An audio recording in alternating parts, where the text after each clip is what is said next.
ABN వీక్షకులందరికీ శుభోదయం అండి. నమస్కారం. ఒకటి రెండు మూడు అంశాలండి. ఒక మెయిన్ పాయింట్ ఏంటంటే 2019 నుంచి 24 వరకు జగన్మోహన్ రెడ్డి గారి ప్రభుత్వం రాష్ట్రంలో ఎటువంటి అభివృద్ధి ప్రాజెక్ట్స్ తీసుకురాకపోవటం సరిగదా, ఉన్న ప్రాజెక్ట్స్ వెళ్ళిపోయేలాగా పారిపోయేలాగా అనేకమైన ప్రాజెక్ట్స్ చేశారు ఆయన. అవును, అమర్ రాజా బ్యాటరీని ఎక్స్పాన్షన్ ఇక్కడ చేయాలి, వాళ్ళు ఏడిపించి పంపించేశారు కదా. జాకీ లాంటి పరిస్థితులను పంపించేశారు కదా. మొన్న ఇది రెన్యూ అనేది పునరుత్పాదక విద్యుత్తులో 22,000 కోట్లు పెట్టుబడి పెడతామని చెప్పి ఆ రోజు వస్తే పీపీఎల్ రద్దు చేసి జగన్మోహన్ రెడ్డి గారు మీకు మేము అంటే వాళ్ళు వెళ్ళిపోయారు.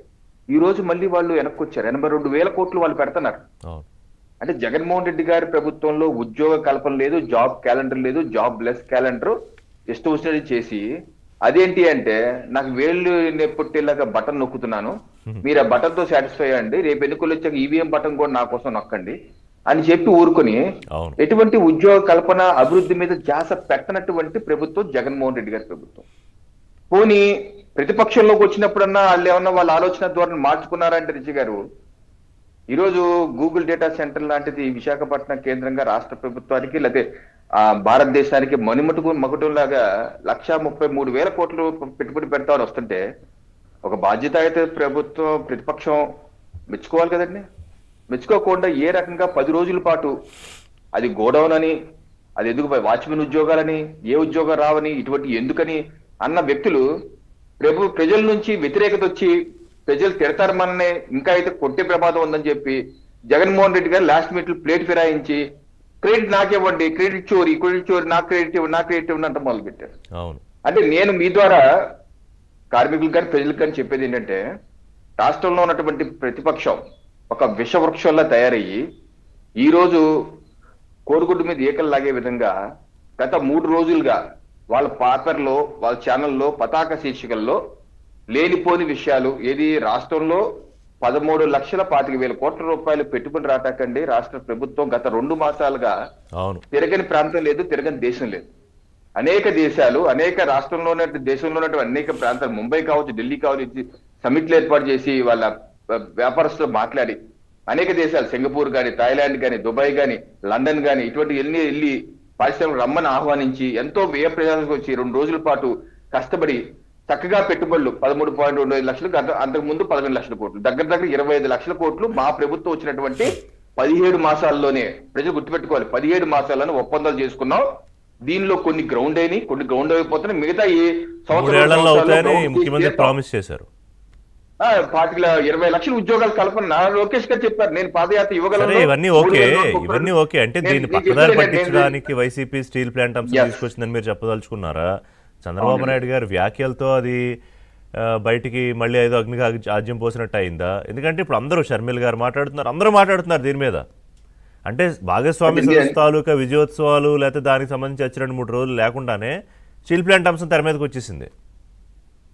వీళ్ళు కావాలని కుట్రపూరితంగా ఎక్కడైతే ప్రభుత్వం క్రెడిట్ వస్తుంది ప్రజల్లోకి పాజిటివ్ టాక్ వెళ్ళకూడదు అని చెప్పి కావాలని చేసేటువంటి కుట్రపూరితంగా పతాక శీర్షికలు, ఏమంటే ఏ పేపర్ లోనే సరే 13.25 కోట్లు వస్తే పతాక శీర్షికలు ప్రింట్ చేయాలి వద్దా అండి? చూడండి 16 తారీఖు ఏముందో, 16 తారీఖు ఆ పేపర్ చూడండి, సాక్షి పేపర్ ఏం పెట్టారో అదేం లేదు పతాక శీర్షికలు. అంటే వాళ్ళు కుట్ర అక్కడ, అంటే కావాలని ఈ నెగిటివ్ ప్రచారం చేయటం, వరుసగా 3 రోజుల నుంచి రెచ్చగొట్టే విధంగా, కార్మికులు రెచ్చగొట్టే విధంగా చేసి తద్వారా ఈ రాష్ట్రంలో అభివృద్ధి జరగకూడదు అన్న ఒక ఎజెండాతో ముందుకు వెళ్తున్నారు. ఇది ఒకటి అర్థం చేసుకోవాలి. 2, ముఖ్యమంత్రి గారు ఆ రోజు ఆ కాన్ఫరెన్స్ లో ఆ సదస్సు యొక్క సక్సెస్ మీటింగ్ పెట్టుకుని ఆ రకంగా మొత్తం విషయాలు చెప్తున్నప్పుడు ఒక పాత్రికేయుడు ఈ రకంగా ప్రైవేటీకరణ చేస్తారంట కదా, ఈ రకంగా ఉత్పత్తి లింక్ చేస్తున్నారంట కదా, ప్రైవేటీకరణ చేస్తారంట అన్నప్పుడు తప్పనిసరిగా ఏమైందంటే, ఓ పక్కన మా ప్రభుత్వం గత జగన్మోహన్ రెడ్డి గారి ప్రభుత్వం అండి డిస్ఇన్వెస్ట్ పెట్టుబడులు ఉపసంహరణ చేస్తాము అంటే ఆ రోజు మా రాష్ట్ర అధ్యక్షులు సోమవీరాజు గారు కానీ, లేదా ఇప్పుడు అధ్యక్షులు మాధవ్ గారి, లేదా పురంధేశ్వరి గారి, లేదా పవన్ కళ్యాణ్ గారు కానీ, లేదా టీడీపీ నాయకులు కానీ అందరూ కేంద్ర ప్రభుత్వం దగ్గరికి వెళ్ళి మాట్లాడారు కదా. వద్దండి, చేయొద్దండి, ఇటువంటి మాకు భావోద్రేకాలు మునుగు సమస్య వద్దు, చేయొద్దంటే కేంద్ర ప్రభుత్వం ఆగిపోయింది కదా. ఈ రోజు ఎన్డీఏ ప్రభుత్వం వచ్చాక కేవలం మాటలకి పరిమితం కాలేదండి. ప్రభుత్వం వచ్చినటువంటి నెల రోజుల్లోనే కేంద్ర రాష్ట్ర కానీ రవికిరణ్ గారు మీరు ఇన్ని ప్రయత్నాలు చేసినా ఈ వైసీపీ రెచ్చగొట్టేదానికి కార్మికులు ఏదైతే పాపం వాళ్ళ ఇదిలో పడుతున్నారో దాన్ని ఆపలేకపోయారు. ఇప్పుడు వెళ్ళి మాట్లాడాలి. ఇప్పుడు అక్కడికి వెళ్ళి ఇందాక గఫూర్ గారు అన్నారు చంద్రబాబు లోకేష్ వాళ్ళు మాట్లాడారా అని. సరే పోనీ చంద్రబాబు లోకేష్ కాకపోతే ఇంకొకళ్ళు ఎవరు పల్లా శ్రీనివాసరావు గారు మాట్లాడారు. మరి వారు వెళ్ళారో లేదో నాకు తెలియదు కానీ, లేకపోతే మీరు వైజాగ్లోనే ఉంటారు అనుకుంటా కదా బీజేపీ నాయకులు మాధవ్ గారు. అంటే కార్మికులు కూర్చోబెట్టి నచ్చజెప్పి ఇదిగో ఇది వాస్తవ పరిస్థితి అని చెప్పే ప్రయత్నం జరుగుతుందా పోనీ? అది జరుగుతుంది కంటిన్యూస్ ప్రాసెస్. గతంలో కూడా ఇప్పుడు మాట్లాడతారు. అది నేనేది ఏంటంటే మా డబ్ల్యూసీతో వచ్చిన నెల రోజుల్లోనే కుమారస్వామి గారు కేంద్ర ఉక్కు శాఖ మంత్రి గారు వచ్చి స్వహస్తాలతో రాసినటువంటి ఇదండి ఇది విశాఖ ఉక్కు దానిలో ఉన్నటువంటి బుక్ లో స్వహస్తాలతో రాశారు. ఏంటి దీని ప్రైవేట్ విశాఖ ఉక్కు పరిరక్షించడం మా బాధ్యత, ఈ ప్లాంట్ మూతపడుతుందని ఎవరు ఆందోళన చెందవద్దు అని చెప్పి నెల రోజుల్లో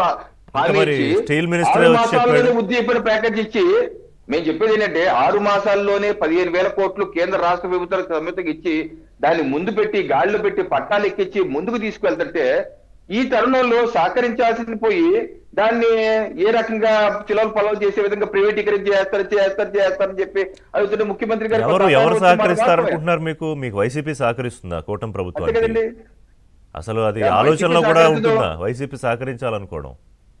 ఈ రోజు కార్యరూపం దాల్చాం కదా సార్. నేనేంటంటే మా ఎన్డీఏ ప్రభుత్వం మాటలకే పరిమితం కాలేదు, చేతలు కూడా చేసి చూపించి డబ్బులు ఉద్దీపన ప్యాకేజ్ కూడా ఇచ్చి ముందుకు తీసుకెళ్లి ఇద్దరు కలిసికట్టుగా ముందుకు తీసుకువెళ్తుంటే ఇవ్వకపోతే ఇప్పుడు ఆల్సో మీరు మాటలకే పరిమితం కావాలి, ₹1 ఇవ్వలేదు ఈ రోజు వరకు అని చెప్పి ఇచ్చి ముందుకు తీసుకువెళ్తుంటే ఈ రకంగా మాటికి ప్రైవేటీకరణ చేస్తారు. ఎన్నిసార్లు చెప్పారంటే భూపతిరాజు శ్రీనివాస వర్మ గారు మన రాష్ట్రంలో ఉన్నారు, మా బీజేపీ ఎంపీ అయిన కేంద్ర ఉక్కు శాఖ సహాయ మంత్రి ఎన్నిసార్లు చెప్పారు ప్రైవేటైజేషన్ లేదు బాబు మా ప్రభు ఎందుకు మాటికి ఇలా అంటారు అన్నా సరే ఊరుకోకుండా మాటికి అంటే ఎవరికైనా చిరాకు రాదండి. ఎందుకని చేస్తారన్నాను. ఇంకేదైనా సమస్యలు ఉంటే ఒక క్యాప్టివ్ మైన్స్ వేరే సమస్యలు ఉంటే దాని గురించి చర్చించచ్చు. అంతేగాని ఇదేదో వైసీపీ పార్టీ ట్రాప్ లో పడిపోయి వాళ్ళ ఎజెండాలో పడిపోయి ఎట్లా తయారు చేశారంటే రవికిరణ్ గారు వైఎస్ఆర్సీపీ కాపాడాలనుకుంటూ ఉంటే కూటమి ప్రభుత్వం తీసుకెళ్లే వరకు కట్టబెట్టేస్తుంది అన్నట్టుగా చిత్రీకరిస్తున్నారు. ఇప్పుడు గఫూర్ గారు పోరాటం చేశారనుకోండి, వారు చిత్తశుద్ధిని ఎవరు శంకించరు, ఆయనకేమి ఇంట్రెస్ట్లు ఉండవు, వెస్టెడ్ ఇంట్రెస్ట్లు.